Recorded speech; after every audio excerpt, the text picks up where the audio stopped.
Hey everybody, and welcome to the 5 Bytes podcast. I'm your host, Rory Monahan. The podcast, as always, is brought to you by my sponsors. Policy Pack Software, where you use Group Policy or MDM to remove admin rights, manage and lock down applications, Java, browsers, and mitigate ransomware, plus more.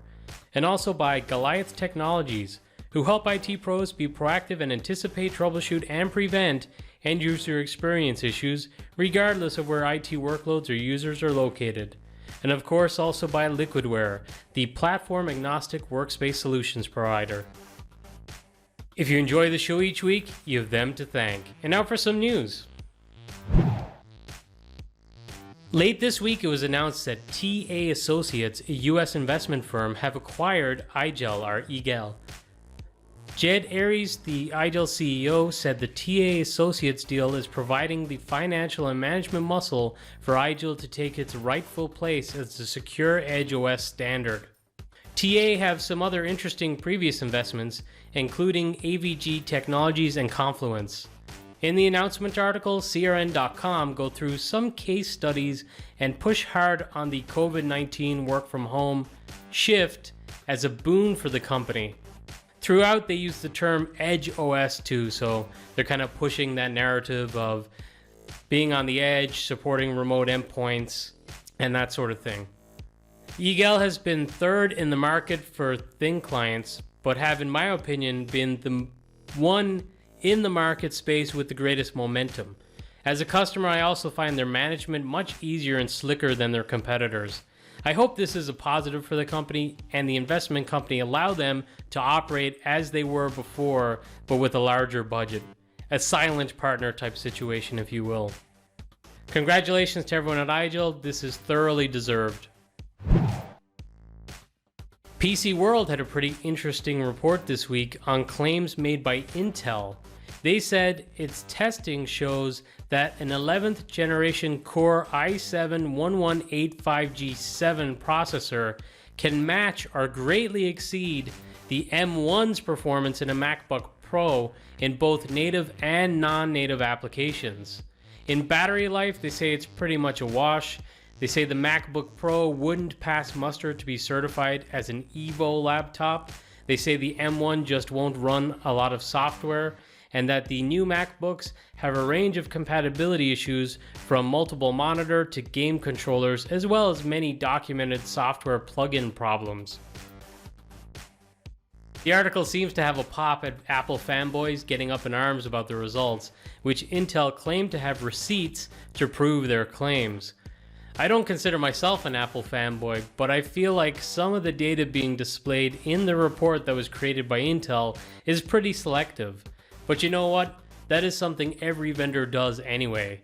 You have a point going into the study that you want to make, and you use a chart to illustrate your own point. You pick the areas that you feel that you're definitely going to be superior in, and you present those. So I'm sure there's other areas where the M1 processor would soundly defeat the Intel range of processors, but that's not going to be displayed because this was a report created by Intel. But interesting nonetheless. It seems like gaming is an obvious area of weakness, but Apple has never really tried to go after that gaming market either, so that's not a huge loss, I would think, to people who are already MacBook Pro users. And for the compatibility of applications, from my understanding, applications will mostly work, they just might not utilize the optimization with the processor. But interesting nonetheless to see where Intel are firing their shots on this. There was a pretty scary story by The Verge earlier this week that suggested a bug with the Android app for Slack may have exposed users' credentials in plain text. The story later got updated with Slack stating that the logs would be private unless users had a rooted phone with protections turned off. The company also says this is only affecting users who logged in with their email addresses and passwords between December 21st to January 21st. So it's unclear if they mean authenticated in new, or if that also includes people who are using the Android app who just like launched into the already logged in app. That's pretty unclear there. Slack says it hasn't seen any unauthorized access and that it's already emailed all affected users and invalidated their passwords. So if you use the Android app, it's still a good idea to make sure you update the app and change your password, but Slack seemed pretty confident that they've taken care of this one and prompted people to change their passwords who may have been affected.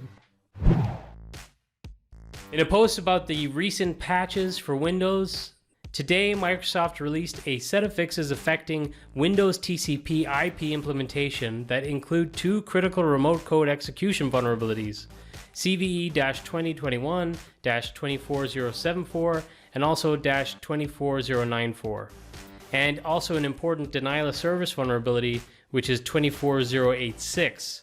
They say that the two remote code execution vulnerabilities are complex, which make it difficult to create functional exploits, so they are not likely to be used in the short term, and they believe attackers will be able to create denial of service exploits much more quickly and expect all three issues might be exploited with the denial of service attack shortly after release. Thus, they are recommending customers move quickly to apply Windows security updates this month. ZDNet has reported on the exposure of data relating to more than 102 million mobile phone lines from two mobile operators in Brazil. Data that was compromised includes names, taxpayer registration numbers, minutes spent on phone calls, and other details, including info relating to the Brazilian president, Jair Bolsonaro. It's believed the attacker was based outside of Brazil and has already been selling material taken from the attack onto the dark web. And a few quick hit stories to wrap up the news for this week, but Group Room have announced that you can now stream a YouTube live event, such as a keynote or conference feed, into a Group Room space.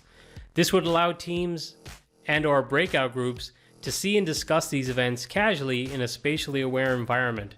You can also now create video playlists for work or play and add them to your Group Room space to create watch parties or signage for events. So very cool to see Group Room rapidly getting better and innovating. I think they're in a very unique position as the work from home strategy continues forward, particularly with conferences being remote likely for 2021 and possibly for part of 2022, depending how the world handles the vaccination rollout. So pretty cool stuff and worth keeping tabs on Group Room. A new version of the Citrix HDX real-time media engine has been released and brings with it support for macOS Big Sur. It's that time of year again. The survey for the State of EUC 2021 by VDI Like a Pro is now live. If you'd like to contribute to a very useful community resource, it would be appreciated. I look forward to reading the results of these surveys every year. So please, if you have the time, fill in the survey. Congrats to podcast sponsor Goliath Technologies, who were ranked in the top 5 Citrix solution providers for 2021 by Beyond Exclamation for their efforts during the 2020 pandemic to help organizations manage the sudden surge in remote workers and to troubleshoot Citrix issues faster. Congrats to all new and renewed VMware vExperts who were just announced this week. And now this episode's scripts, tricks, and tips. There was a new episode this week from the Frontline Chatter podcast hosted by Shane Kleinert and Jarian Gibson. They had a chat with Chuck Brady and Nico Zeek from Liquid, who have a really interesting product. If you want to find out more about their product and also just hear from the guys, check out this episode of the Frontline Chatter podcast for yourself. And of course, I will provide a link to that episode with this episode of this podcast on 5bytespodcast.com under reference links for episode 163. Nick A. Callan has a great blog post on Windows 10 20H2 and the new Edge, plus information on keeping your desktops up to date when deploying the operating system. He correctly points out that the browser is constantly updating, and you can get a message to state that the browser is out of date if maybe you're deploying with an old version of the browser or the browser already within the OS, as it is with 20H2. So how do you get the OS out there with the old browser, but also keep that browser up to date as it's rolling out? And Nikkei's blog post is about just that, so check that out. Not a new blog post, but one that I was reading this week and I thought was excellent. There was a blog post by Ray Davis on Windows 2016 duplication for helping to manage the disk spend required for FSLogic's profile containers.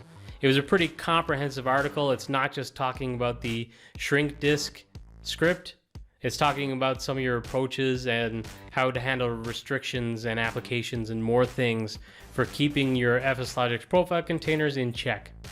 Both Guy Leach and Eric from XenApp, both the amazing Guy Leach and also Eric from XenApp blog, were tweeting this week about their efforts with MSIX app attach with SIMFs. I think we're calling it SIMFs. It's CIMFS. Or CIM files, if that's what you want to go with. But essentially, it's going to be a better or more optimized way for handling your app attach layers. But they were sharing some of their efforts around PowerShell scripting and just commands in general for handling the mounting, unmounting, and listing of these SIMFs files. And finally, Nasruddin Bencherchali had a pretty great series of blog posts, actually. I think it's only part 2 and there may be more parts coming, but it's on the topic of common tools and techniques used by threat actors and malware. Personally, one of the things I really got interested in over the course of doing this podcast when researching things about like phishing attacks, ransomware attacks, and all that stuff, I've become pretty interested in the information security end of things, the InfoSec side stuff. Even though it's not my day job, I find it interesting. So this type of blog post is right up my alley. This is what I do and what I read for fun outside of my day job. And you might find it interesting too. Well, that's it for another episode of the podcast. Thank you all so much for listening.